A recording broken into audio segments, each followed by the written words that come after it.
So stupid. The Seahawks are 5-0 at MetLife Stadium. They might have to rename it to Metcalf Stadium after he scores 3 touchdowns on Monday Night Football. You like that, Sam? No, I did not like that one. Oh, man. All right. This is how we're going to get this podcast going. You guys know what you're in for now. So stupid. One of the weirdest stories of the year for the Seahawks is after losing our 2 top offensive linemen in Abraham Lucas and Charles Cross, is that the offensive line has nearly been flawless, and Geno Smith has all the time in the world. Yeah, it's that weird thing when you lose like your best player in sports event. I think Bill Simmons, the podfather, calls it the Ewing theory. This is not quite the Ewing theory, Sam, but you're right. You lose something really valuable and you get better. It makes no sense. Fuck it. I love it. You're listening to the Sports on Tap Seattle podcast. I'm Sammy, and with me, as always, is my older brother, George. Your favorite place to be a fan of Seattle sports. Now let's get this party started. Gino, are you ready? Are you ready? You ready? Welcome on into the Sports on Tap Seattle podcast. It is an exciting time in Seattle sports because you have the Seattle Mariners in the playoff race, and you have the Seattle Seahawks, who are now 2-1, looking to be 3-1. Before we get into what we're talking about today, I just want to say I'm Sammy, and with me, as always, George, or George on Tap.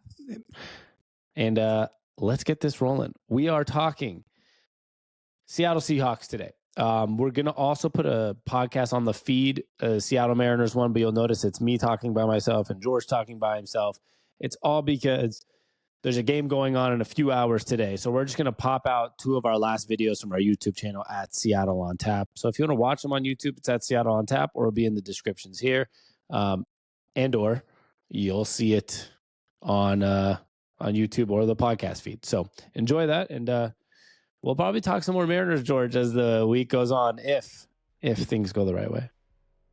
Well, yeah, that's all we can hope for. Yesterday was a nice little injection into our veins of what playoff baseball would really feel like. So let's hopefully get into it. I hope so. But in the meantime, the Seattle Seahawks is what we're here for. And the Seattle Seahawks are 2-1, going to New York against the Giants on Monday Night Football. The Giants are favored in the game, according to Vegas, which I was actually a little surprised about because, Saquon Barkley was questionable and all these different things. But the Seahawks team has seemingly fought off the worst injury bug I've ever seen in a long time. Like, we lost a lot of our top talent in the first couple weeks and had to deal with that. And we've still found a way to come out 2-1. And I think I'm going to give you my biggest conclusion so far before we even get into the New York game. Last night I was watching the Lions game, and I was thinking, the Lions literally are a team that went into Arrowhead and won a game, went into Lambeau and won a game. And the Seahawks went to their house and won a game. And I think the Seahawks, outside of that game against the Rams, or as you would say, maybe if it's just Sean McVay out coaching Pete Carroll, whatever it may be, the Seahawks, that Lions win yesterday even confirmed more to me that the Seahawks team is actually way better than what week 1 showed. Yeah, absolutely. And speaking of week 1, Lions primetime against the Packers again this week. And speaking of primetime, the Giants are going to be playing their 3rd primetime game of the season. Seahawks won. I think America is tired of the New York Giants on primetime right now, just to say the least. Yeah, it's kind of weird. That's too much Giants primetime. The Lions make sense. They were like everyone's darling. No, exactly. So this is our first. We had 2 primetime games this year for the Seahawks? Oh, multiple. We got. Or is it 3? Thanksgiving game. We have Dallas on. I think it's the following Thursday Night Football after Thanksgiving, or the one before it, or it's a Sunday night or a Monday night. I don't know what it is, and there might be a 4th. Okay, but yeah, I mean, it's fun, man. There's nothing better than Monday Night Football. I know Sunday Night Football is fun too, but I feel like Monday night is even better. You finish up the week, you have to anticipate, and then Monday night comes, and you get the Seattle Seahawks on Monday Night Football, and it's going to be fun to watch in New York. And I feel like MetLife Stadium in general has just been a good place for the Seattle Seahawks. Of course, we won the Super Bowl there. We beat the Giants there. I think before. We beat the Jets there before, and now we got them on Monday Night Football at MetLife. Yeah. I guess it is a pretty good place for us. I mean, it'll always technically be a good place considering you won the Super Bowl there. So I feel like that will forever be a thing. Although the Giants have not been a team that – oh, that's really loud, brother. Sorry. I had to pause really quick because George was smacking his keyboard. But I was telling him that we actually are not – maybe we've been good at MetLife, but we did – lose to the Giants like a year ago or 2 years ago with Colt McCoy. So the Giants wasn't always maybe the last couple of years the best scenario, but MetLife, we did win a Super Bowl, so we'll always be somewhere special. Yeah, and we're 5-0 in our history at MetLife Stadium since it opened in 2010. We got 3-0 versus the Giants there, 1-0 versus the Jets, and 1-0 versus the Broncos, obviously in the Super Bowl. What year did you say it was open? 2010. I'm gonna have to say it, despite it's not that impressive. Those teams have been very bad for the last 10, 15 years. Well, when was the Giants' last Super Bowl? Were they? There's Super Bowl. I'm not sure. But yeah, it doesn't matter. But still, it's really hard anytime you go across country. If you try to argue with me that the Giants have been like great over the last 10 years, like after that Super Bowl, 2012 was the last one, I believe. And then ever since then, the Giants and Jets have been known as two pretty low quality franchise recently. It's still impressive. I'm not saying it's not impressive. It's on the road in New York, and that's like that's all I was saying. Country. It's impressive because it's a cross country road trip to New York. Exactly. Yeah, I know. I was not looking for an argument. I was just saying that those franchises suck. They do, because until now, Brian Dable has done a good job. Aaron Rodgers wants to play with the Jets, but they actually are looking like two teams that are very questionable again. Once again, always they maybe have some bad luck. Maybe they should get thrown in stadiums. I'm a big fan. I'm not a big fan of the sharing stadiums like the Chargers and the Rams and them. Yeah, I agree with that. I feel like it ruins your mojo. Yeah, you should not have it. Hey, well, especially New York and Los Angeles, the two biggest cities in this country. You think they have room for two stadiums? They don't have to share stadiums. Yeah, I mean, at least SoFi, I feel like, is a beautiful advancement in the stadium world. MetLife's really nice, but it's not like. It doesn't seem like anything that special. George, you know what J.P. Crawford said, right? He said something about see you mañana. And he said, let's fucking go. So we decided to drop some shirts in our merch store. Sontshop.com, SONT shop.com. We have the Let's Fucking Go shirts. We have the blue ski mask shirts from the Seahawks win, the W win glasses from the Seahawks win. We have them all, George. Yep. We have them all. You got to get them too. And if you check out the shop and there's nothing you really like yet to purchase and support us, then you can put your email in the box there at sontshop.com. It'll be here and in the descriptions. And enter your email there to be part of our future giveaways. We're going to be doing some vintage giveaways, a few a week. So get on there and support us in any way possible. Yeah, we'd really appreciate it. Soundshop.com too. So it's like, it's New York. Yeah, like, exactly. Let's make something as cool as SoFi. And like then fine, one is cool. That's why there's an article that came out today, and this is a little bit off topic, but they were talking about who's going to host the World Cup final in 2026 here in the United States. And now there's 3 finalists by FIFA, and it's AT&T Stadium in Dallas, SoFi in Los Angeles, and MetLife in New York. And I think New York is only one of the options because it's New York City. But if you're going to talk about coolness, like you've been to SoFi and you said it was just like remarkably good. That's probably who actually deserves it. Well, there's different reasons. It's not about the stadium, I think, really. It's about also I was reading that, it's about who's willing to put in natural grass because it has to be natural grass. Okay. Yeah. The time in Dallas or New York, you can have like a start that makes more sense worldwide than the Pacific time start. Okay. So there was sense. a lot more. I feel like that goes. Like SoFi is not willing to do some upgrades. But anyways, it's beyond the point. We've probably lost some Seahawks fans on the way right now already. So let's get back to this game. And the Seahawks were underdogs. I don't know. The line is moving. I think it almost went to even. But I'm honestly not quite sure. Outside of being on the road. Now, don't get me wrong. Obviously, you just gave me the stat that they're 5-0 since the stadium opened. But outside of being on the road, there's not much pointing to picking the Giants over the Seahawks. No, not much. I mean, quarterback I'd have to give that to Seahawks defense. I probably have to give that to Seahawks health. Probably a wash with Saquon out. Saquon might play. All right. Like, he's now questionable. It's questionable. But that's another reason that I don't know why they'd be favored. Like, it's not like they don't see. It smells fishy to me. They're saying he will play. Like, it's promising. Okay. But obviously, there's always like on the field before the game. But still, like my point is, forget even comparing their defense. They might have the same amount or better talent defense. Like, I don't know. Forget comparing like unit to unit. At the end of the day, the Seahawks have been playing better football than the New York Giants. I mean, like, outside of them being able to come back against the Arizona Cardinals, this would have been an extremely disastrous start for them. Obviously, I'm sure the Seahawks, a lot of the tape that they're watching on the Giants were probably during that comeback on the Cardinals to see what worked. That was probably the best moment for the New York Giants in the season, was that second half against the Cardinals.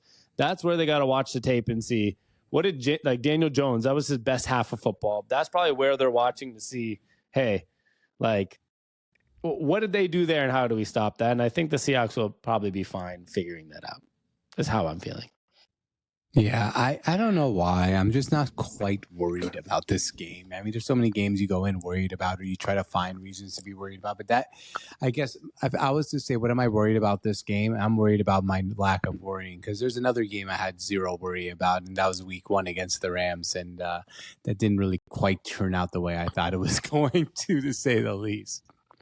Yeah, but I feel like the Rams are a different scenario, because it's an in-division opponent. Right. You play a lot. Sean McVay, if there's anybody, like, I know people argue Shanahan, but I won't. If there's anybody in division that you could argue is as good or better than Pete Carroll, would be Sean McVay. Like, you could say Shanahan maybe one day, but right now the only two people that have won a Super Bowl in our division are McVay and Pete Carroll. And McVay did it in his freaking 30s. So he's a great coach. Matt Stafford was coming back, and everyone thought he was washed, and he's clearly not. He's been great outside. I know I think they're 1-2, but still, they're like he's been very good. So overall, to me, the Rams, like, in hindsight, it makes more sense to lose a game to the Rams than it did week 1 when we thought they were ass, right? And this game, though, to me, I feel like it's inexcusable to lose this game and start the season 2-2. Outside of the fact that it's on the road in New York, because I'm not dumb. That's a clear disadvantage always, like, traveling East Coast. But having it on a Monday night really does skew the advantage a little less, right, for New York. I feel that's how I feel, at least. It's not a 10 a.m. Pacific time start. It's a 5 p.m. Pacific start. It's a good time for the body. You're well rested. Like, there's a lot of advantages to the night game. You're traveling further, but it's an extra day of rest, so it doesn't really make a huge difference. I think they're going to be fine. That's why I was saying, outside of that, I'm not worried. I just think this offense is starting to click. Kenneth Walker had one of those, breakout type of games, even though he's broken out multiple times now. But it was like this year's breakout game already. The offense is already good, and if they just get a little addition of somebody like Jackson Smith and Jigba playing well, like, the offense is dominant. And then the defense is adding Tariq Woolen back. They're adding Jamal Adams. They got a lot of other people. Are you all right? Yeah. I just got like the worst hiccup attack ever, and I was trying to hold it in, and it just, I'm wondering if this guy's okay. Man, I was trying not to hiccup too hard. Hey, man, hiccups sometimes. Like, I don't understand how there could be anything in this world that you cannot, like, hold it. Like, you try, can't get rid of them. Yeah, you just got to hold your breath. But I was just making sure you're all right. Yeah, I'm good. Tariq Woolen's back. Jamal Adams back. A lot of players coming back on this team. Now, obviously, winning this game would be humongous, because you also now are heading to your bye week, and now we can start looking forward to bringing back Charles Cross and Abraham Lucas and a lot of other people. But I actually wanted to bring up that topic. It's been, I don't want to say odd, but, like, it's a weird scenario considering the fact that we lost our 2 best offensive linemen, and then the following 2 weeks, our offensive line has looked better than it ever has with this unit. So it's like, Do you just just let Cross and Lucas keep getting healthy until this line just fucks up? I mean, I don't have an answer for that one because it's one of those, those things where you're just like, this makes no sense. I have no answer for it. I'm just going to go with it. I have nothing to say. It's like baseball. You lose your best hitter, or in basketball, like there's that time where the Houston Rockets back in 2004, I think, lost Yao Ming, who was their best player, and went on a 20-something game winning streak. Yeah, you're just like, okay, that's weird. Like, that makes no sense.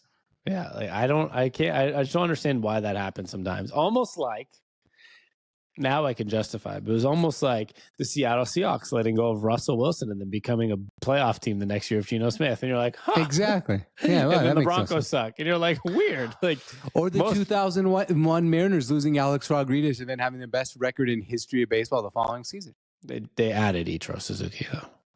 I know, but they still lost Alex. Well, yeah. Just saying. Yeah, Ichiro was the MVP. So yeah, true. In general, it is odd how good the offensive line is playing, but knock on wood, I don't want to jinx it. It's been great.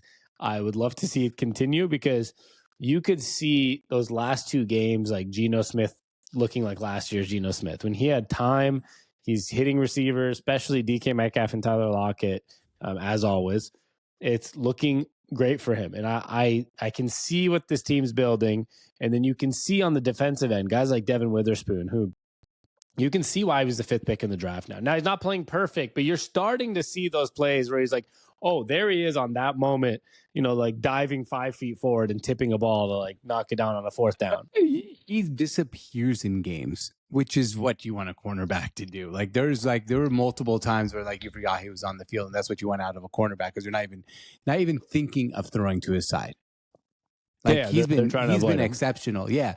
And they can't do that once Tariq Woolen's back. So true. Well, I got to throw to someone. Yeah, man, This is going to be the secondary. You can see what they're trying to build here, and it's exciting. They're trying to build the Legion of Boom 2.0. Now there's some older guys like Adams, Diggs, and Julian Love on the corners or on the safety side. But I think they have something tricky up their sleeve coming. I know Jamal is going to be limited in the secondary right now. Like they're not going to go and play him, like the 100% of snaps.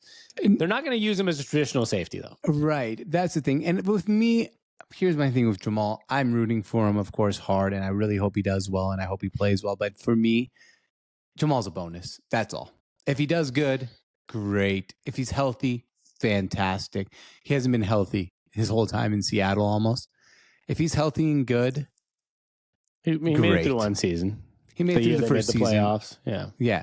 So if he does come back and he's healthy and he's good, thank God, great bonus. If not, like I'm not even gonna be upset. Like I hope he is for him. I won't be upset. Healthy and good are actually two big things here because maybe he does stay healthy the whole year, but maybe he's not as explosive as he once was, or not as good as he once was. And there's the second option is maybe he comes back and he's fucking phenomenal, but then you're just like, here's a hurt knee in the 5th week of playing. So the problem is you need both of them to happen. Is you need healthy and still good. But I do think they're going to use him a little different. I don't think they're just going to have him, hovering as a safety. I think there's going to be a lot of blitzes. There's going to be a lot of like him shadowing fake blitzes and coming off the corner and almost playing like a hybrid linebacker. Is what I'm assuming. He's going to be like the definition of a weapon on defense instead of like a traditional player. Like I don't like to compare him to this because he's not this, and I don't like to even talk about this guy. But like kind of like the Saints use Taysom Hill. He's not a quarterback. He's a weapon, and that's what Jamal Adams is on defense. Yeah. It's a little trickier on defense how to label that, but I understand what you mean. That's what I meant to. Yeah, this is a good example. No, I know that's what you mean. Yeah, but I don't like it's tricky to label on defense because, like, what is it? What does that mean on defense? Like, he's gonna be blitzing and play linebacker and safety, sure, but like, he's like a hybrid player on defense. I mean, he's just gonna be doing stuff. Like, I know that sounds bad, but he's gonna be, that like. Remember Madden, you'd always have the QB spy just standing there. Like he's going to be like the safety linebacker spy that's just waiting to figure out what's happening in this play and then attack. Exactly. And I actually have a feeling Monday Night Football he's going to have a big play. I don't know what it is, but I just have a feeling back in New York. I know he played for the Jets, not the Giants, but same stadium. I feel like same stadium. I think he's going to have his moment. I hope so. I hope so. I don't know. I really do hope so, though. I want to see him just come out healthy. Like, my goodness, like, not only for our sake, like, obviously there's the side of sports. We got to look at business, right? Like, we fucking paid him a lot of money. Like, that's one side, but also just for him, like, it kind of sucks that, like, every year you step on the field, like, oh, tore a quad 5 minutes in. Like, next year, like, oh, pop this. Like, this joint's fucked up. Like, as a human being, it actually sucks when I know they're rich, I know this, but like, it probably fucking sucks to like be going through rehab every year. Yeah, like I think people forget with this whole like injury thing. Like, dude, okay, I'm not gonna compare myself to Jamal Adams. My shoulder hurts a little bit right now. Having a hurt shoulder, it hurts. Injuries hurt. Like it's actually physical pain, and I think people forget that about injuries sometimes. Like, oh man, he has a bad knee. Torn ACL, feel bad for that guy, but like, yeah, it hurts to tear your ACL. Like, it actually like probably really hurts bad. Well, it's not that people say feel bad. I was talking about the opposite. I'm talking about people that say he's fine, he has a lot of money, fuck him. Yeah, no. I'm talking about those people. But I feel like people also forget it actually is like physical pain. Like, I think they forget sometimes, like, injury can't play, like, but I think people forget, like, it actually really hurts. Yeah, like, it's not fun. It plays a mental role too. Like, you know, absolutely. When you go from being a fucking superstar athlete to like, I'm on crutches and I can't walk for 6 months because I had a hip surgery or like a quad ripped, like, it sucks. It's not I always also like wonder like how mentally strong are these guys to like, for example, if I had a torn ACL, right? There's no way I'm eating healthy enough for 8 months to come back with a 6-pack. These running backs with like Saquon Barkley tears his ACL, comes back jacked. Like, dude, you had a torn ACL. That's pretty impressive. If I paid you $20 million a year, you'd be fine eating healthy food for 6 months. You know what, Sammy? You're absolutely There's your correct. answer. If I tore my ACL and I'm having trouble paying my bills because I can't get up to work, yeah, I'd fucking be eating, drinking, smoking. That's different. Fair. That's very fair, Sammy. Never thought of it that way. Yeah. It makes things a little simpler, at least. And top nutritionist and top physical therapist and top doctors and top trainers. That also helps. A little bit of everything. Anywho, big day. You have a Mariners game today. You have the Seahawks coming up. Do you have anything else that you have to bring? the Washington Huskies. That's not what I was talking about. I was talking about between the Seahawks and the Mariners. Do you have anything else to bring up? No, but like, what's wrong with bringing up the Washington Huskies? I just didn't ask that. I was saying, I was asking anything between the Mariners and the Seahawks. See, the way you phrased that to me was this: the Seahawks, the Mariners are playing. Do you have anything else to bring up? That's why I brought up the Huskies. Like, something else to bring up. I was saying, do you have anything else to say about those topics? No, I think I'm excited for both. Obviously, it's a good time in Seattle sports. Okay, so the answer is no. No. Well, it's a big day still. So go ahead. You want to talk a little Huskies? I mean, not much. I'm just saying it's exciting. Like, Michael Penix Jr. is now the favorite to win the Heisman Trophy, according to Vegas. And so many places have. I mean, I saw RG3 put up his like college football rankings, and he has the Huskies at number 1. And like, I know ridiculous. It's a little. No, I was going to say it's a little bit getting cute, but a lot of people do believe the Huskies might be the best or second best team in college football right now. But we haven't really been tested yet. I don't think Arizona will be the test, but bye week and in the game at Oregon, we'll find out how good this team really is. And if they beat Oregon, I think you got a pretty clear shot at making the playoffs, because I think if you beat Oregon, you're going to win. You also need to beat USC. Yeah, but not necessarily, because at the end of the day, a one loss might get you in. And if you lose to let's say you beat Oregon and lose to USC and you win the Pac-12 championship game against USC, you're probably in the playoffs. Like, you can. This is why the 4-team playoff is stupid. And as one of my favorite people, Colin Cowherd, would say, look at the top 12 and try to explain to me how it's not better for football to have these teams play each other. Because if, for example, USC beats Oregon, but then Oregon beats Washington, but Washington beats USC, one of them is going to be left out of a Pac-12 championship. One of them is going to be left out of a playoff. It doesn't even make sense. Like, that doesn't make there's no actual way anymore, unfortunately. This is just a complaint. There's no way to actually determine this year, unless you go undefeated, if UW just should be in the playoffs. That's what's tough about this game. Right. And it's I just feel like as a fan of UW right now, is like you have to assume you have to assume you don't. It's like that if you want the best chance to make the playoffs, you have to go undefeated. Yeah, because there's a way less chance if you lose.